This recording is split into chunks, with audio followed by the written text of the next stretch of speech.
அண்ணே ஏண்ணே இந்த வயசான காலத்துல இப்படி கஷ்டப்பட்டு வேலை பாக்குற? இப்படி கஷ்டப்பட்டு நீ வேலை பார்க்கணுமா அண்ணே? என்னம்மா செய்யறது, அண்ணனுக்கு தெரிஞ்ச ஒரே தொழில் இதுதானம்மா. இதை விட்டா அண்ணனுக்கு வேற என்ன தொழிலுமா தெரியும்? மாமா மாமா பெட்டியெல்லாம் வச்சுக்கிட்டு திருவிழாவில் டன்டனுக்கு டனுக்கு நக்குன்னு ஆடுவேல, அதெல்லாம் உனக்கு தெரியுமில்ல? சும்மா இருக்கு பையல அங்க இருக்கியா? அவன் ஊடுல்ஸ் பாஸ்ட் போட்டு ஓடிக்கிட்டு இருக்கியா? நீ என்னமோ ஓல்டு புட்டை உளத்திக்கிட்டு ஊசி பண்ண கொழுக்கட்டை. நாங்கெல்லாம் வயக்காட்டுல இறங்கி வேலை செய்யாட்டி நீ சோத்துக்கு மருமையிட்டெல்லாம் அசிங்கமா பேசக்கூடாது. அண்ணே நீ சொன்ன ஒரே ஒரு வார்த்தைக்காக என் புள்ள சந்தை தொழிலே விட்டுட்டு வந்துட்டானே. இன்னொரு விஷயம், அது மட்டும் இல்ல, ஒரு நாளைக்கு 4000 ரூபாய் வருமானம் உள்ள கக்கூஸ் தொழிலே கையை கழுவிட்டு வந்திருக்கேன் வல்லரசு. நீ ரொம்ப தம்புக்கு பண்ண பொண்ணை கொடு பொண்ணை கொடு. ஆமா சும்மா இருக்கான பாரு. இந்த பரமா அண்ணன் சொல்ல என்னைக்கு மீற மாட்டேன். நீ மச்சானும் ஒரு நல்ல நாள் பார்த்து முறைப்படி பொண்ணு கேட்டு வீட்டுக்கு வாங்க, கல்யாணத்தை நல்லபடியா பேசி முடிச்சு. அடியே ராசாத்தி, நீ இனிமே கஷ்டமே பட வேண்டாம்டா. அத்தை உன்னை நல்லா தங்கமா பாத்து. அப்படி போடு. கல்யாணத்துக்கு முன்னாடி எல்லா மாமியாலும் இப்படித்தான் பேசுவாங்க. கல்யாணத்தை மட்டும் முடி, அதுக்கப்புறம் இவளுக்கு பண்ற கொடுமை அராஜகம் எல்லாம் நல்லா தெரியும். மாமியா கொடுமையை ஆம்பளை சொன்னா அடிக்கிறாள். நாங்க எத்தனை டிவி சீரியல் பார்த்துக்கோம். உண்மையை சொன்னா முறத்தை கொண்டு அடிக்கிறாங்க கிளறி. மாமன்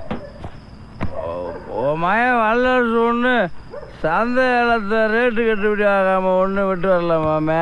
அவன் மண்டை காலத்தை பூரா தண்டை காலத்தில் ஏற்றிவிடிய மாமே. நான் என்ன நான் சொன்னாக்க ஊர் ஊரம் போய் சொல்லி கொடுத்து குடும்பத்துக்கு எடுத்து பிடிச்சாண்டுவேன். எவனை இடத்தையும் சொல்லிட்டு போகிறேன். எனக்கு நீ தாய்மாமி தான் எனக்கு முக்கியம். இனிமேல் எவனை பற்றி எனக்கு கவலை இல்லை மாமே. உங்கள்கிட்ட ஒரு உண்மையை சொல்கிறேன் மாமே.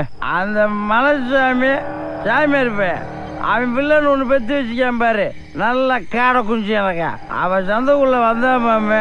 வந்தவன் மாப்பிள்ளை என்ன சொன்னாலும் தெரியல, மாப்பிள்ளை சந்தாலத்தை கோட்டை விட்டுறாரு. சொல்லிவிட்டேன் அப்படியா? ஆளும் பெருமா சேர்ந்து இந்த சந்தமாய வெறுமாயாக்கிட்டீங்களடா மாமே. உன் தங்கச்சிமே இந்த போஸ்ட்டு உசுரா இருக்கிற வரைக்கும் நீ என்னைக்குமே சந்தமாயதான் மாமே.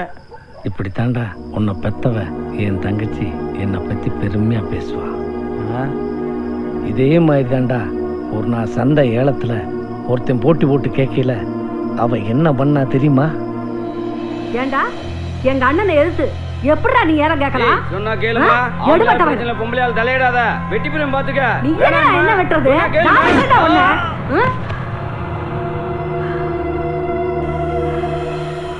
மாமா இப்ப நான் என்ன செய்யணும் சொல்லு.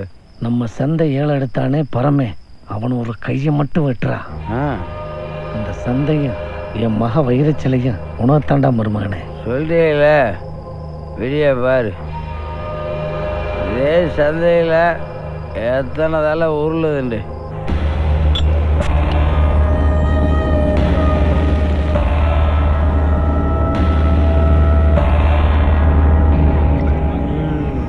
தம்பி வேணாம்டா சரின்னு எந்த சந்தைக்குள்ள வச்சு உங்களை சாராய வித்தது கட்டி வச்சு அடிச்சாங்களோ அதே சந்தை இப்ப நம்ம சந்தைடா. எங்க வேணாலும் சாராய விழுங்கடா. இது சாராய சாம்ராஜ்யம்டா.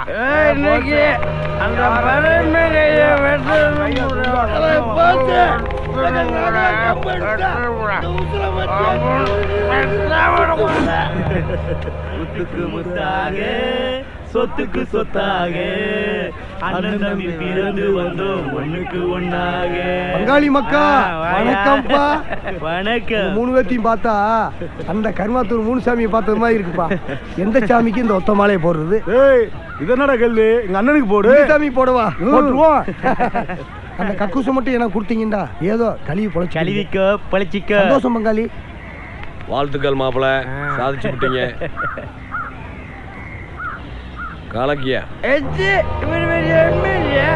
இவனுக்கு துண்டு வேற போடுறேன். துண்டு இவனுக்கு துண்டு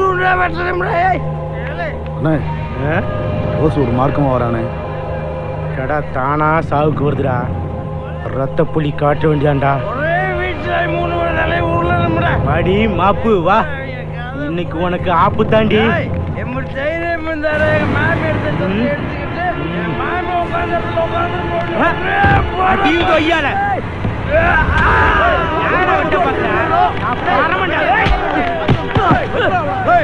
சைடுல பண்றீங்க.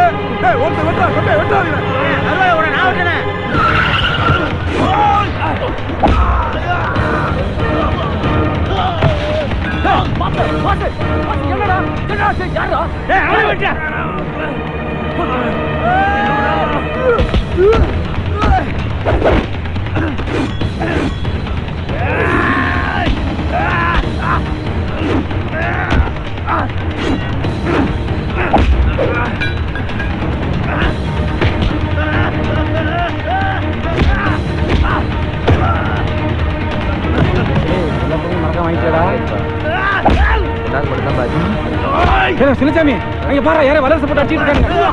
பாரு போய் என்னன்னு பாரு போடுற.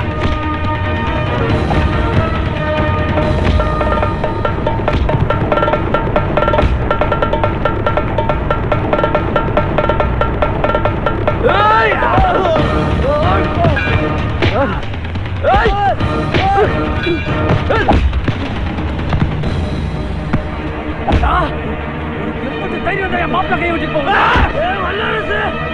அவனை விட்டுறா.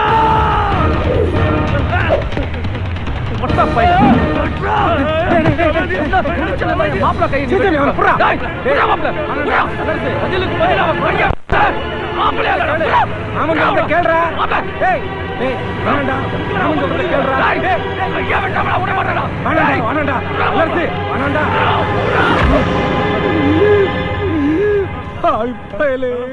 பண்ணிட்டியடா.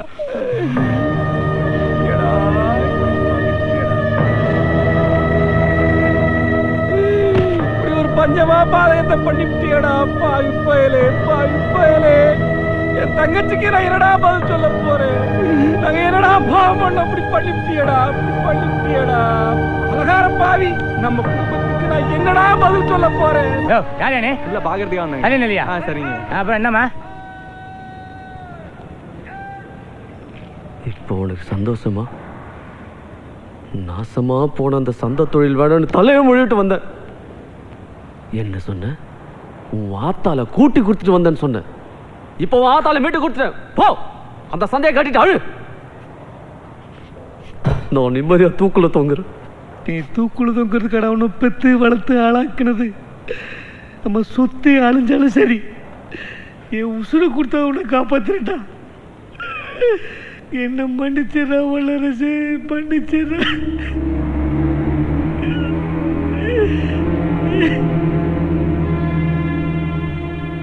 பாரு மாமே, சந்தை தொல்லை, வெட்டு குத்து குளம் இதெல்லாம் சருவு சாதாரணமே மாமே. இதுக்கு போய் நம்ம அம்மியில் பிடிச்சி வச்சு சோளச்சோறு குழஞ்சு போய் உட்காந்துருக்கியா? ஒத்த கொலை இதுக்கு மிந்தி நீ போடா. நாங்களாம் டெய்லி 10-15 கொலையை பார்த்துக்கிருக்க மாமே. என்ன பார்க்குற? சொட்டான் போடுற நேரத்தில் ஓ மகனியும் உன் தங்கச்சி மகனியும் வெளியே கூட்டு போகிற என்னாடுகள? ஆமாம் மாப்பிள்ள, உன்னை நம்பித்தே இருக்கேன். எப்படியாவது என் பிள்ளைகளை நீதான் மாப்பிள்ள காப்பாற்றணும். அரிசேஷக்கா மாமே, எஃப்ஐஆர் பேசுது மாமே. ஜெயிச்சு விட்டோம்ல, இது ஒரு கேசுலான்ட்டு. இது என் ஜூனியர் பாப்பியா மாமே. என்ன பார்க்குற? கெட்ட நேரத்தில் ஒரு நல்ல நேரம் மாமே. நடந்த கொலைக்கு சாட்சியா உன் மச்சுனையும் உன் மறுமணி போட்டுருக்காங்க. அப்பனும் மகனும் கோர்ட்டில் ஏறி பரமனும் வல்லரசும் சண்டை குடிச்சது உண்மைதான். சிரிச்சுக்கிட்டு பராக்கு பார்த்துக்கிட்டு பதமார்த்தமாக ஓடின பரமை கால் தடிக்கு அருவா கையில் விழுந்துட்டான். அருவா வச்சு பிடிச்சி அப்படின்ட்டு கோர்ட்டில் ஏறி சாட்சியை ஒரு சின்ன உழப்பு நைண்டு வச்சுக்க. அப்புறம் 4 டில்லர் 5 டில்லர் ஓட்டு உழுது விட மாட்டேனா? அப்புறம் தீர்ப்பு அம்மா உக்கந்தேன் மாமே. என்ன மாமே யோசிச்சுக்கிருக்க? என் அனுபவத்தில் ஒன்று சொல்கிறேன் கேளு. சண்டைக்காரங்காலில் விழுகிறத காட்டிலேன் சாட்சிக்காரங்காலில் விழுகிறது மேலு. பழமொழி பழசிதான், ஆனால் என்னைக்கு அதையும் ஒர்க் அவுட் ஆக.